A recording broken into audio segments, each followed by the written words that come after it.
Happy signing day. It's a holiday now, I guess. Huh?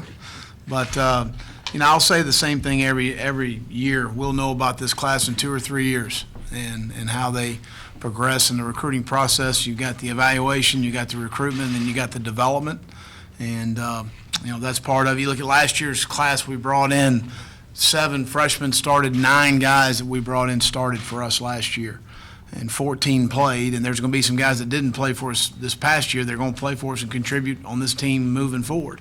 By no means not playing your first year means anything. There'll be some guys in this signing class that certainly will contribute to our team next fall, and some may not as much. 24 signees, I think that one of the, you always are, looking to get your football team better. We needed to get faster as an entire organization, and we got a lot faster. And you look at some of the guys we signed on both sides of the ball, we got longer and more athletic on the offensive line. But we signed 3 receivers that I'm really excited about, and I felt like on all 3 levels helped ourselves defensively. We needed to get more girth up front, and certainly Javon Kinlaw was a huge signee for us to be able to add that. MJ Webb's a young man that's on campus. I've been very pleased with his work ethic so far. As far as what he brings to the table, Aaron Sterling is a guy that took our high school that we felt like initial quickness-wise has a lot of the attributes as a very mature young man that we feel like can come in and certainly give us some help there. At linebacker, we're very thin. Bryson Allen Williams and Sky Moore coming back, and T.J. Brunson, only 3 guys that we've had playing a college game. So some of these new guys are going to have to come in and help us immediately, and we've got to improve in the secondary. And I feel like that we've signed some guys that we can certainly contribute immediately for us in the secondary. On defense is finding linebackers because of the way the game has gone to a spread game. Most high school coaches are putting, which I don't blame them, putting their faster guys at defensive end to rush the passer. So you get more speed on the field, and they're playing more defensive back-like guys at linebacker. In our league right now, the East is moving to more of a spread league, but we still are going to face some 2-back teams. Like, for instance, one of our crossover games is Arkansas this year. We're going to get some traditional 2-back run game where we've got to be able to play in more of a regular personnel setting at linebacker. So, I think Devon and Damani are 2 guys that have rushed the passer extremely well in high school, but I think both of them have the ability to stand up and play. I think Brad Johnson's another guy that we feel like could stand up and do some things as well. So, again, a lot of that's going to come down to the summer as we get into fall camp. We've got to make some quick decisions on these guys about where they fit best and get them in a spot and let them play. I think, you got to realize where you are. You're 3-9, and then you're 6-7. And we're 2-4 at one point of our season. So one of the major factors you always look at in recruiting is winning and having the opportunity to go win and win a championship, and that's what we plan on doing here. I think a lot of guys, when they came on their visits here, they realized the positive momentum in the program and where it's headed, and they wanted to be a part of that. And certainly when you're able to attract so-called high-profile guys, I would say that certainly helps you in the future. There's some uncertainties about background. There's uncertainty about commitment level to football and those sort of things. So those are all things that we feel much more comfortable about. I think of the 24 guys we signed, 22 of them were in our camps this summer.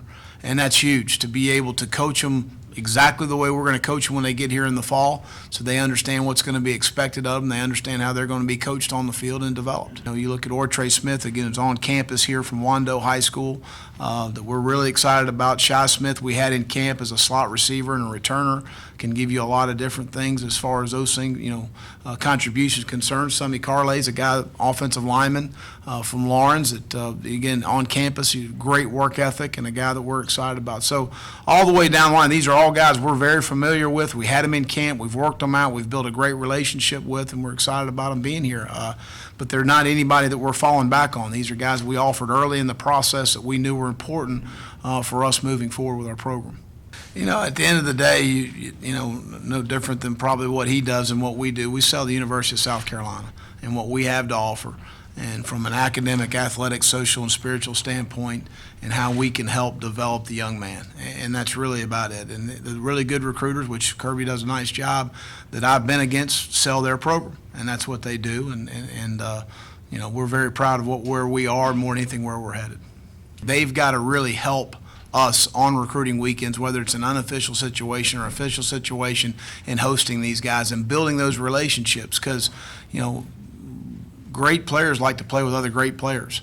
And when they're able to meet those guys on the visits and they're able to form a relationship and be able to ask them sometimes the hard questions about the coaches, about the academic support, about the athletic training support, all of those things are questions that a lot of times are directed to the student athletes that are presently on your campus. So our guys did a fantastic job in the recruiting process. Jam's a guy that is talented in a lot of ways. Probably, in my opinion, his greatest talent is his work ethic and his competitive edge.